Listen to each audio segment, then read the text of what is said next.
Mm. Well, here we are.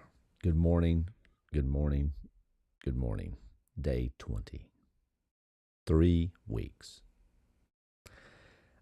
I told you yesterday that I wanted to do something a little different, and I'm going to do that today. I'm going to read you a letter, not a letter I prepared for this live polished and edited to sound a particular way, not something that I wrote, you know,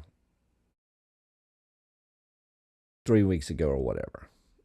Just a letter that I sat and just penned this morning before I came here, in the kind of honest early morning space where the performance hasn't fully come online yet. A letter to myself about this season. See, today is April the 8th, 2026. My new birthday, April the 8th, 2023. So, in a real sense, the true James is only 3 years old. But the letter about this season is really only about these 20 days and what's real and what I noticed and what I'm grateful for and what is still in process. And I want to do this because this is what living free in public actually looks like. Not the highlight reel, not not the edited version of content, not the curated testimony. The real time in progress, honest account of a man who's genuinely doing the work he teaches. So before I read it, just one thing. If there's something in this letter that lands for you, not because it's my experience, but because it mirrors something in yours, I want you to write yourself a letter today. And don't do it because I ask you, but because you deserve that kind of honest witness. Your own voice, telling your own truth to the version of yourself that is doing the work. Okay? So let's do this.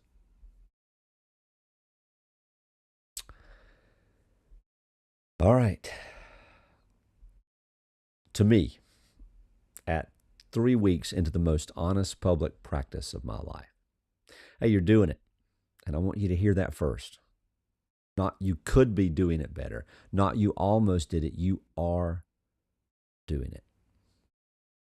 20 days of showing up, 20 mornings of speaking, opening your mouth before you knew exactly what would come out, 20 days of trusting that what's real in you is worth saying out loud. That is not small. That is the thing you've been working toward every day since April 8th, 2023. The full integration, the thing that you teach in the life that you live, becoming genuinely, completely the same thing every breath and every moment. You're doing it. And I want to acknowledge what this season has cost, not for sympathy, just for accuracy, because part of living clean is telling the truth. And the truth is, this has not been a light season. The complexity is real. The hard things are real. The grief that lives alongside the freedom, that's real too. And you've held it. You haven't collapsed under it. You haven't retreated into performance to manage it. You've held it. And you've kept showing up. And every morning you've told the truth as best you could. This is exactly what freedom looks like. Not the absence of hard things, the presence of yourself in the middle of hard things. And I want to say something about the kids, especially the youngest. She's one of the primary reasons that this matters past just your own transformation. She and your other children are watching you be brave.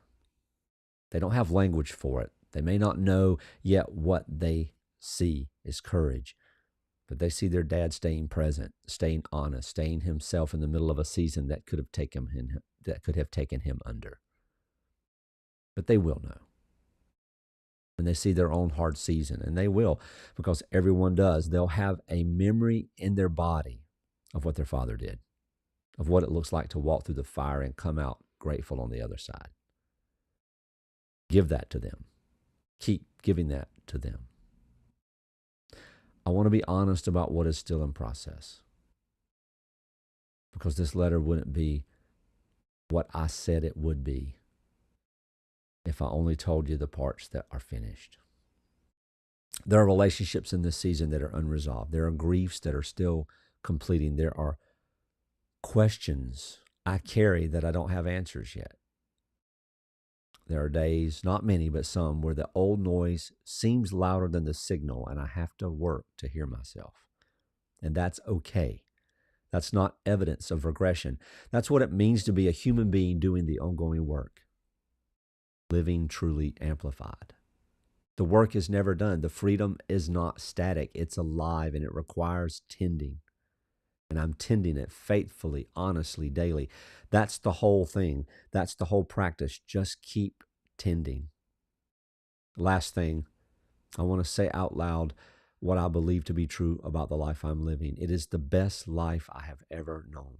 Not because it is the easiest, not because it has the fewest complications, because it is mine, genuinely, completely, finally mine. And it wasn't today, it's the last 3 years of walking, not just by myself or for myself, but with so many more. I am not performing it for anyone.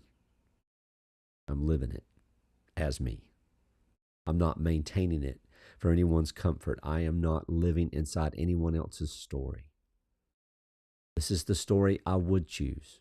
This is the version of myself I would choose if it were possible. This is the morning I would choose. Every single morning since April the 8th, 2023, I would choose this. Remember that. Whatever comes, that's not a feeling. That's a settled truth. Now, love, James. Well, that's it. That's the letter. And I'll say what I said before I read it. Write one to yourself today. Write one. What would it say? Write it. Don't talk about it in your mind. Don't think about it. Don't record it. What would it say? In some sense, we write a letter to ourselves every single day when we think about the things that we do, when we sit and ponder and ruminate. And we need to recognize that sometimes the voice that we're listening to is not ours.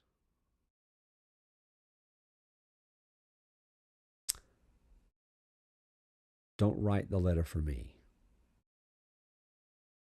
because you're 3 weeks into something real, and the part of you that's doing the work deserves to be witnessed by yourself, first of all. So I'll see you tomorrow. And tomorrow we're going to talk about something I love. The difference between being alone and being lonely. Two completely different experiences that look the same from the outside. So be well, and let's set you free.